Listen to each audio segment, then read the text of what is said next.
What if I tell you that quitting your job may not be the end of the world, but rather the start to discover your own feminine energy? Hi, my name is Elisa, aka Simslayer, and welcome to my channel. If you're new here, I'm basically talking a lot about feminine energy things, how to deal with life in general, I suppose.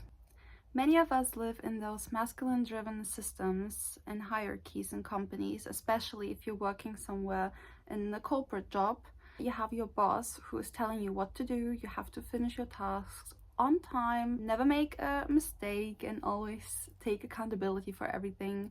That is a very high-pressure masculine energy job. There's this constant hustle, the possibility of burning out from your job, and the constant need to be productive. So choosing to restart is not only helpful, but it is required to soften, realign, and also return to your own feminine flow. Sometimes it's pretty much important to quit. First of all, let's address why we even feel the need to quit our job. In corporate jobs, masculine traits are most often rewarded instead of feminine traits.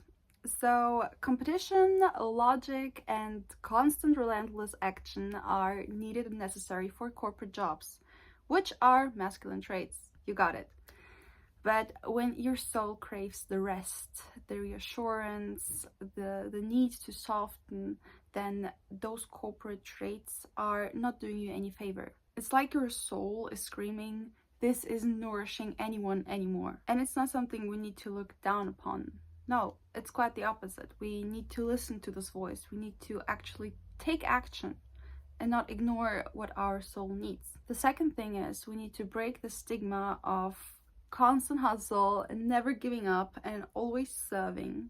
Even though society says don't quit, work harder, grind, be a boss babe, or whatever, we need to listen to our feminine soft energy, which says pause, receive, trust the cycles, do not go against your flow. And in that way, quitting doesn't mean failure, not at all. Quitting actually means honoring intuition over pressure. There are a lot of girlies out there that say you gotta be a boss babe. If you know yourself, you're not gonna be happy in that kind of institution or in that kind of job.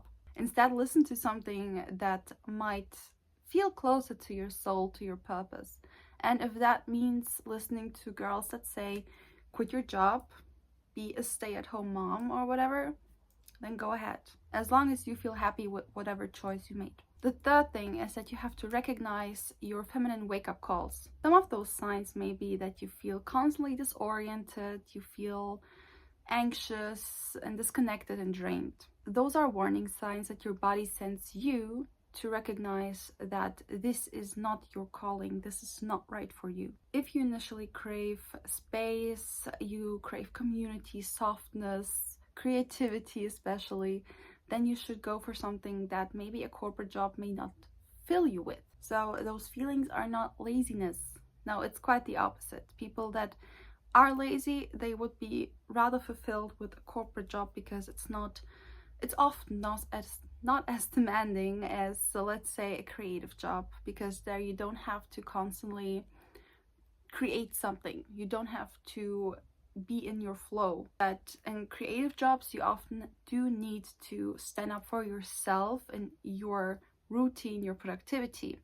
You have to create something. Whereas in corporate jobs, you have to listen to what your boss says and fulfill all the tasks that you have on your plate. Next, we move on to the fourth thing, which is prepare before you quit. So don't quit without a plan. Never ever. This preparation is not only emotional, but especially financial. You need to create a safety net. You need to know that you will not be homeless as soon as you quit your job, obviously.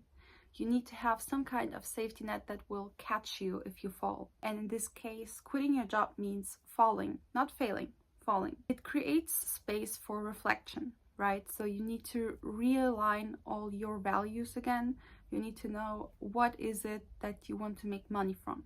What might help in those circumstances is journaling, meditating, and tuning into your body. So what do I really desire? By asking yourself that, you can also find the answers through your friend group, through your community. So just surrounding yourself with people who are supportive and nurturing, people that can lift you up but also keep you on the ground, so keep you realistic and grounded without catering into your delusions, you know.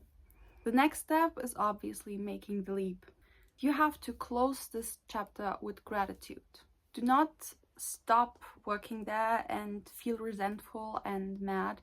No, just be very grateful for the time that you've spent there, the experience you've made, the people you've met, and then just let go. Let go of this chapter of your life, of this corporate job or non-corporate job, and just be happy with what you have already experienced so far. Just honor the ending, because endings are a part of the feminine cycle, which we all know, and we have this natural cycle of death and rebirth, and in that case it's the death of something that brings you down, that makes you depressed, and something new can be born throughout that.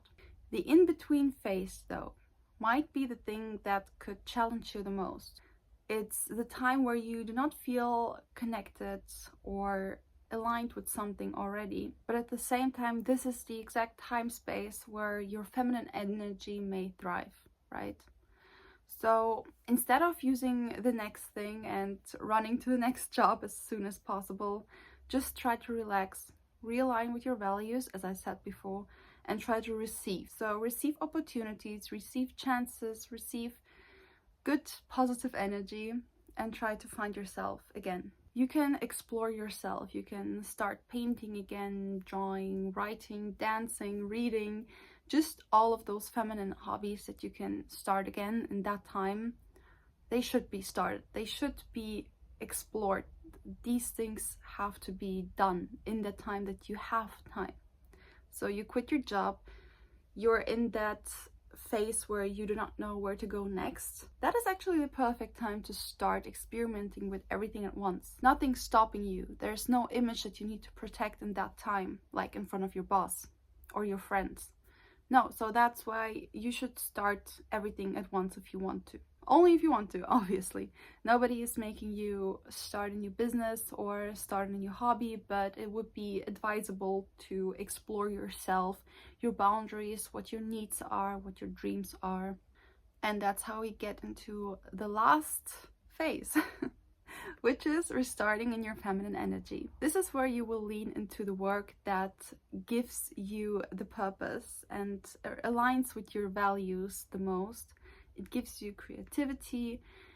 You listen to your intuition and you just know that this is the job that you want. You can embrace your flexibility, as in work time, while also having the balance of being there for your friends and family. And you can start in a new community that is all about harmony, not hustle. So here's another quick reminder. Quitting isn't weakness. It's choosing to return to your feminine original essence. And I know this video may speak to mostly women, but I hope some men that are watching this can also take all those messages from this video and align them into your own life. So try to find whatever is fitting you, whatever advice is making you feel seen and heard, apply it to your own personal life. So remember, when you walk away from what is draining you, you will actually walk towards the woman that you were always meant to be, okay? Comment what your advice would be, and also feel free to subscribe if you like the message of the video, or if you would like to share some advice, share some new topics so that we can talk about, and I'm looking forward to hear from you.